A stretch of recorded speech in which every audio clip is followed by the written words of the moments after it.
గౌరవ ముఖ్యమంత్రి రేవంత్ రెడ్డి గారు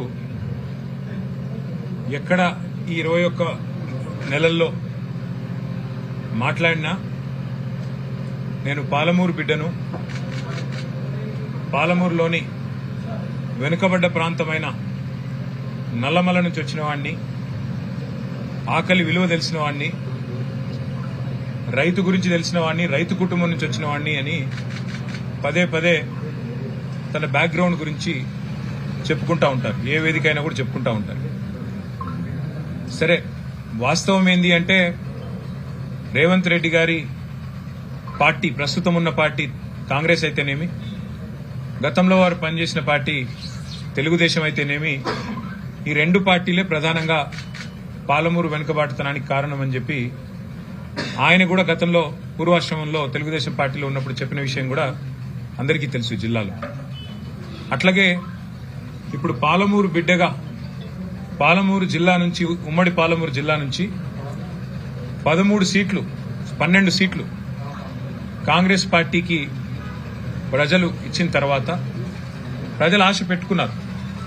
మా జిల్లా బిడ్డ ముఖ్యమంత్రి అయితే మా జిల్లాకు కొంత ప్రయోజనం అనుకూరుతుందని, లాభం జరుగుతుందని, తప్పకుండా ఫలితాలు శరవేగంగా వస్తాయని, 6 గ్యారంటీలు 100 రోజుల్లోనే అమలు అవుతాయని, పాలమూరు బ్రతుకు ముఖ చిత్రం మారుతుందని, ఇట్లా ఎన్నో ఆశలతో 12 సీట్లు ఉమ్మడి పాలమూరు జిల్లాలో, ఉమ్మడి మహబూబ్నగర్ జిల్లాలో ప్రజలు కాంగ్రెస్ పార్టీకి ఇచ్చినారు. మరి సరిగ్గా నిన్నటితో 21 నెలలు నిండి 22వ నెలలో ఈ ప్రభుత్వం నడుస్తా ఉన్నది. వాస్తవం ఏంది అంటే పెద్దలు కేసీఆర్ గారి నాయకత్వంలో పాలమూరు రంగారెడ్డి ఎత్తిపోతల పథకం కింద 90% పనులు పూర్తి చేసి, రిజర్వాయర్ల నిర్మాణం పూర్తి చేసి, మరి ఇప్పటికే భూసేకరణ గాని, ఇప్పటికే చేయాల్సిన అన్ని కార్యక్రమాలు కూడా పూర్తి చేసి, ఒక వడ్డిచ్చిన విస్తర్లాగా అప్పజెప్పి రేవంత్ రెడ్డి గారికి, కాంగ్రెస్ ప్రభుత్వానికి అప్పజెప్పి మేము గద్దె దిగాం డిసెంబర్ 23లో.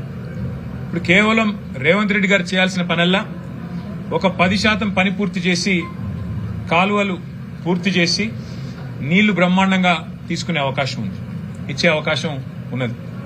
మరి ఆ పని చేయకుండా రేవంత్ రెడ్డి గారు ఏం చేస్తున్నారు? ఎక్కడ వెంటనే పూర్తి చేస్తే ఇదంతా కేసీఆర్ గారు కట్టిన కరివేనా, ఇదంతా కేసీఆర్ గారు కట్టిన వట్టెం రిజర్వాయరు, ఇది కేసీఆర్ కట్టిన ఉద్దండాపూర్ రిజర్వాయరు, ఇది కేసీఆర్ గారి ప్రభుత్వం కట్టిన నార్లాపూర్ రిజర్వాయరు అని చెప్పి, ఏదుల రిజర్వాయరు అని చెప్పి ప్రజలకు గుర్తొస్తుంది. రైతులు శాశ్వతంగా మళ్లీ కేసీఆర్ గారి పేరుని మర్చిపోకుండా గుండెల్లో పెట్టుకుంటారు అనే ఒక ఆలోచనతో, ఒక దురాలోచనతో ఆయన కావాలని పాలమూరు రంగారెడ్డి ఎత్తిపోతల పథకాన్ని ఇవాళ పనులు చేయకుండా దాన్ని పడావు పెట్టిన పరిస్థితి మొత్తం ఉమ్మడి మహబూబ్ నగర్ జిల్లా రైతాంగం గమనిస్తా ఉంది.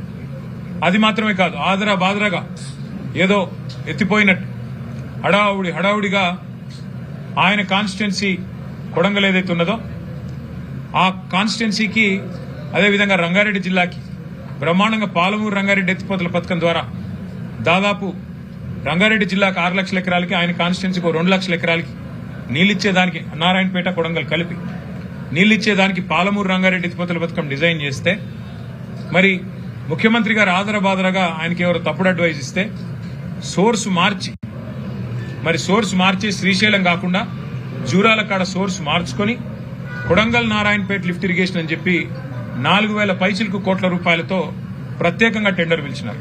ఆదరబాదరగా డిపిఆర్ లేదు, పర్యావరణ అనుమతులు లేవు, ఏదీ లేవు.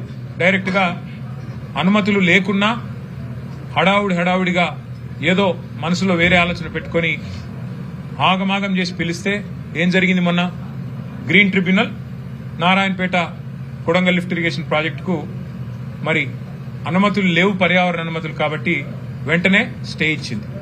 అట్లాగే రైతులు పోరాటం చేస్తా ఉన్నారు, పెద్ద ఎత్తున రోడ్లు ఎక్కుతా ఉన్నారు, కదం దొక్కుతా ఉన్నారు. మాకు మీరు కాంపెన్సేషన్, నష్టపరిహారం ఏదైతే చెల్లించాలో మీరు చెల్లించడం లేదు అంటూ వాళ్ళు కూడా కదం దొక్కుతా ఉన్నారు. కానీ కేసీఆర్ గారి నాయకత్వంలో 10 ఏళ్లలో అన్ని పెండింగ్ ప్రాజెక్టులను కూడా శరవేగంగా పూర్తి చేసి 8 లక్షల ఎకరాలకు నీళ్లు ఇవ్వడమే కాకుండా కేఎల్ఐ గానీ, నెట్టెపాడు గానీ, భీమా గానీ, ఇంకా ఇతర ప్రాజెక్టులు కానీ అన్నింటినీ పూర్తి చేసి నీళ్లు ఇవ్వడమే కాకుండా పాలమూరును సస్యశ్యామలం చేయడమే కాకుండా శాశ్వతంగా మళ్లీ పాలమూరు అంటే ఒక గోదావరి జిల్లాలాగా కోనసీమలాగా మార్చాలనే ఒక బృహత్ సంకల్పంతో రిజర్వాయర్లతో సహా 90% పనులు పాలమూరు రంగారెడ్డి ఎత్తిపోతల పథకంలో మరి పూర్తి చేసిన ఘనత కేసీఆర్ గారి ప్రభుత్వానికి.